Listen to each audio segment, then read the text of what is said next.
Selamat siang para netizen dimanapun kita berada, salam inspirasi bagi kita semua ya. Sepakat dengan Puan, P3 akan evaluasi Ganjar dan Mahfud.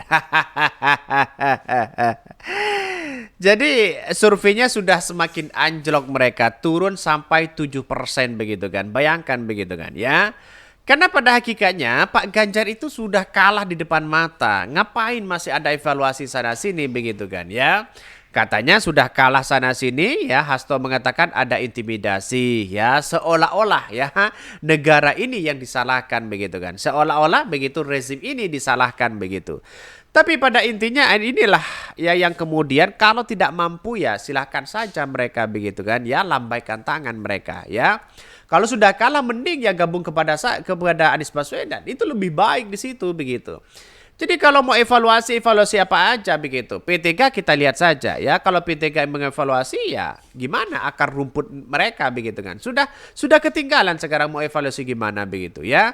Semakin Pak Ganjar mengkritik Pak Jokowi semakin pula begitu kan. Di satu sisi begitu kan ya mengalami penurunan. Di satu sisi semakin dia diam semakin nurun ya. Drastis mereka kalau tidak mengkritik Pak Jokowi begitu kan. Jadi artinya apa? Artinya PDIP harus ada perlawanan sebenarnya begitu. Biar masyarakat tahu bagaimana ketegasan dari seorang PDIP begitu kan.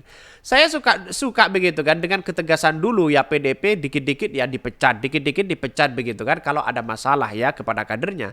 Tapi berhadapan dengan Pak Jokowi dia melempem mereka begitu kan ya. Sepakat dengan Puan P3 akan evaluasi Ganjar dan Pak Mahfud ya. Gimana ini nih? Bingung ya, mau narasi keberlanjutan sudah ada Prabowo Gibran, mau narasi perubahan sudah ada Amin ya. Jadinya pura-pura teraniaya. Jadi cari simpati sampai Hasto nangis-nangis loh. Apa kata gue juga ya, mending posisinya dibalik ya, Mahfud MD Ganjar, Puan ya. PDP harus introspeksi setelah masa Megawati dan Jokowi habis ya, PDP tidak memiliki kokoh ya. Bahkan ya tidak memiliki tokoh kader yang mampu bersaing, yang tersisa itu para kader pemain media sosial saja ya. Ini komentar-komentar netizen loh begitu kan. Ngeri banget ternyata begitu ya. Saya sudah mewanti-wanti sejak dulu ya pencalonan dari Pak Ganjar ya, pencalonan dari PDIP begitu kan ya. Setelah Anies Baswedan dicalonkan, setidaknya Anies Baswedan itu disandingkan dengan Puan Maharani. Pada waktu itu mereka begitu. Saya sudah katakan sejak awal. Karena apa? Kalau Anies Baswedan digandeng dengan Puan ya di situ begitu kan, maka kemudian terjadi Puan ya sebagai Trah Soekarno di situ begitu kan, banyak yang akan memilih mereka begitu. Ya, pada hakikatnya saya yakin bahwa di 2024 ini kenapa ya PDIP semakin terpojok? Karena pada saatnya ketika ditinggal oleh Pak Jokowi, maka kemudian ya kekuatan atau power yang dilakukan oleh PDIP sekarang sudah menjadi nol mereka begitu kan.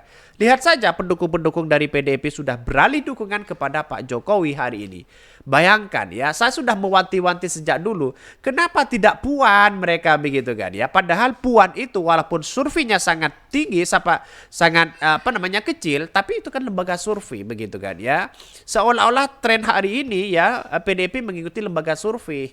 Survei itu kan tergantung sponsornya begitu. Kalau Puan Maharani dia punya Trah Soekarno, dia suka kepada Soekarno, walaupun secara spesifik mengatakan bahwa ya walaupun tidak suka kepada Puan, tapi suka kepada Soekarno, dia akan memilih Puan Maharani di situ, lebih dekat mereka begitu kan. Itu yang menjadi cikal bakal di situ begitu. Tapi pada akhirnya ya memilih Pak Ganjar akhirnya menjadi blunder begitu kan. Mesin politiknya apalagi Pak Mahfud, mesin politiknya siapa yang mau diandalkan, coba bayangkan ya di situ begitu. Jadi kekuatan inilah yang kemudian menurut saya pribadi agak-agak kekeliruan besar ya. Karena kekuatan Pak Mahfud itu hanya di mana coba, di Madura ya. Dengan yang lain simpatisan di situ begitu. Sepakat dengan Puan, P3 akan evaluasi Ganjar Mahfud ya. PLT Ketua Umum ya Muhammad Mardiono sependapat dengan Ketua DPP PDP Puan Maharani yang kami ya akan evaluasi pasangan Ganjar Pranowo dan Mahfud MD. Tentu kita evaluasi termasuk Pak Mahfud, bukan hanya Pak Ganjar karena satu pasangan, kata Mardiono kepada wartawan. Evaluasi yang dimaksud ya kata dia begitu yakni memperbaiki narasi-narasi yang digunakan. Setelah menyimak respon ya publik ya pesan yang disampaikan Ganjar Mahfud bisa sampai dengan baik di masyarakat. Narasi-narasi itulah yang perlu kita evaluasi ya, yang jadi ya menjadi prioritas utama katanya begitu. Iyalah, evaluasi di situ begitu. Jadi gimana untuk mengevaluasi Pak Ganjar ini? Diam, semakin diinjak-injak oleh rezimnya, ya, terus kemudian memberontak semakin apa namanya ya? Serba salah sebenarnya Pak Ganjar begitu kan ya. Jadi sekarang itu bagaimana caranya begitu kan PDIP itu menjadi simpati di situ begitu. Ya, yang pertama sudah gagal ya. Cara intimidasi katanya, dihianati, intimidasi begitu kan ya, biar masyarakat merasa bahwa PDIP teraniaya dan sebagainya. Itu sudah gagal mereka begitu. Yang kedua, mencoba ya Hasto ya memberikan komunikasi ya atau ingin berkomunikasi dengan Amin, itu juga gagal, dibantah berkali-kali begitu kan ya, dari Anies Baswedan, dari Amin begitu kan, terus kemudian dari apalagi dari Nasdem begitu kan ya. Bahkan tidak ingin ikut campur dengan urusan drakor-drakor dari PDIP begitu. Jadi kan sayang begitu kan, serba terpojok. Maka jalan satu-satunya begitu kan PDIP ini harus mencari ya suara rakyat begitu. Dengan cara apa? Ya datanglah ke bawah di situ begitu kan. Jangan bawa-bawa sembako jangan bawa-bawa apa-apa begitu kan ya. Karena kalau bawa-bawa sembako ini ya semakin publik tidak begitu dipercaya di situ begitu. Lihat saja nanti begitu kan. Karena di satu sisi tekanan-tekanan itu memang ada, memang nyata di situ begitu kan. Jadi jalan satu-satunya harus lawan mereka begitu.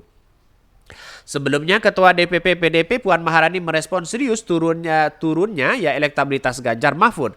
Belakangan ya respon disampaikan kepada wartawan di Kompleks Parlemen Jakarta Selasa. Ya, menurut Puan pihaknya akan melakukan evaluasi ya internal demi mendongkrak elektabilitas pasangan calon yang diusung PDP, P3, Hanura dan Perindo itu ya. Maka disinilah peran penting dari PDIP sejak awal begitu kan. Mengapa ngotot sekali seolah-olah ya PSI seolah-olah di situ dibiarkan ya, agak-agak yang dianggap sebagai partai sombong dan sebagainya. Orang menjustis seperti itu begitu kan. Karena apa? Karena ya akibatnya ini kesalahan Hasto semua begitu kan. Kritik sana sini terus mereka begitu kan ya. Anies Baswedan menjadi gubernur DKI Jakarta, kritikannya luar biasa mereka begitu kan ya. Jadi dan sekarang apa yang terjadi? Terpojok mereka begitu. Ya karena apa? Karena pada saat ini begitu melihat bahwa sudah saatnya ya PDP itu menjadi oposisi begitu kan. Kan begitu logika kita begitu ya. Kekeliruan besar ya, justru strategi Surya Paloh paling benar begitu kan. Dulu Anies Baswedan mau digandengkan dengan Pak Ganjar, tapi dia tidak mau begitu kan ya, atau dengan Puan di situ begitu. Itu lebih baik di situ ya, karena kekuatan Puan di PDP itu sangat masif sekali.